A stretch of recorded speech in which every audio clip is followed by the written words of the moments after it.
consultant who uses processes to help companies reduce operational risk by solving and avoiding problems. Tonight, John is going to apply some of his skills to the work of dating. Please welcome Toastmaster John Schneyer and his speech entitled Finding Your Match.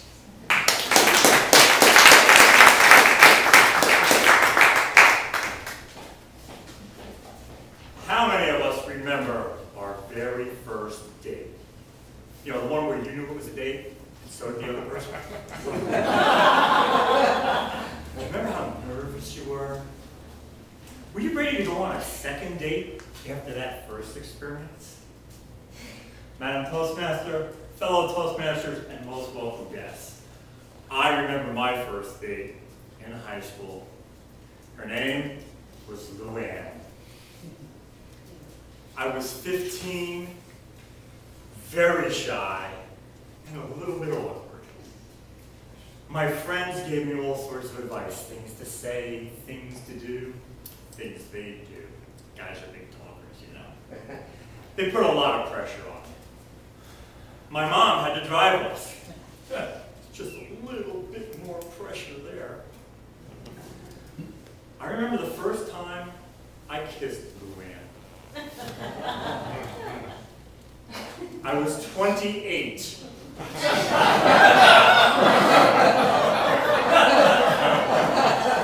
And we were at our 10-year high school reunion. I told you I was shy. I didn't mention I was slow. I met my future wife at a college party. I still don't know what made me approach her that night. It was very unlike me. Maybe I had just the right number of beers inside of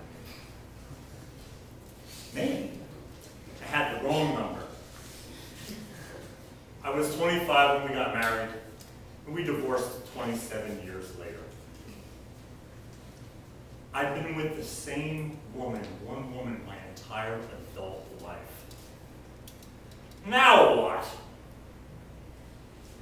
I took a little time for myself. I talked to my friends. One of my best friends, Kristen, is a psycho, therapist. We were talking one day, and Kristen said she was going to give me some homework. I want you to sign up on eHarmony and use that to find the right woman for you. Loser! I want no part of online dating. That's for losers. She kept after me. She told me, you know, the world has changed a lot in the 30 years since you last had a date. You're a techno geek, you're a process-oriented guy, and eHarmony is all about process. Sign up, they'll have you fill out a profile, they'll give you feedback, I'll go over it. Finally, I gave in and I did it. She went over the profile with me and told me, just be yourself. Boy, talk about pressure. Now I'm 53, I've got 2 kids in college, and I'm going to start trying to do something I hadn't done in a very long time, and was never very good at anyway. That's a lot of pressure. Over the next 10 months, no joke, I was matched with 2,000 women. You want to talk about pressure? It's a good thing I'm a process guy, because I really needed one to get through that volume. Some of them did me a favor, and they took care of closing me out before I got to them. So they helped. Out of 2,000 women, I met 3 face-to-face. One at a time, just to get my feet wet. And then, one day, it happened. I was matched with a woman from Boca, Raton. She was a computer programmer. Hey, I grew up as a computer programmer. Nice profile, no picture, that's okay. We started working through eHarmony's guided communication process. We graduated to direct email. And then, the major step. The first phone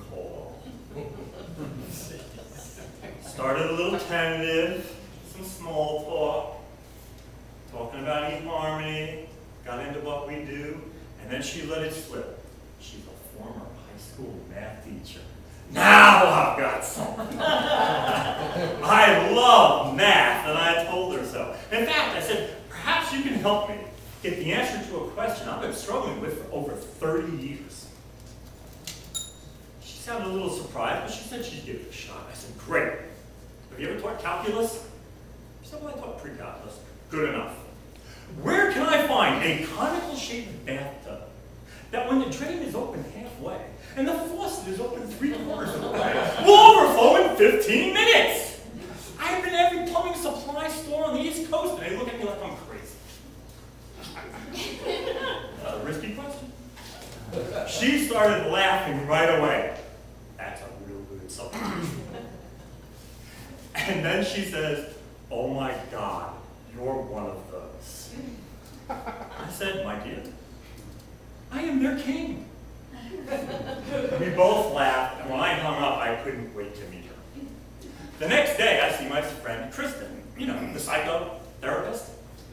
I relate the story to her, and she says, George, she says, are you kidding me? This is the first conversation you had with a woman you've never met. I said, yeah. She said, when are you meeting face to face? I've got to be in the next booth to watch this.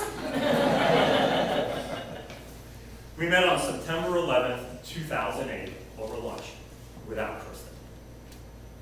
We enjoyed ourselves, and we've been together ever since. What I learned from this is Kristen was right. Just be yourself.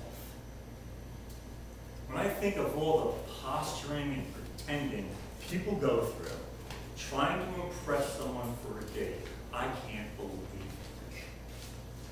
You don't have to use eHarmony. But whatever you do, be yourself. Be genuine. Be real.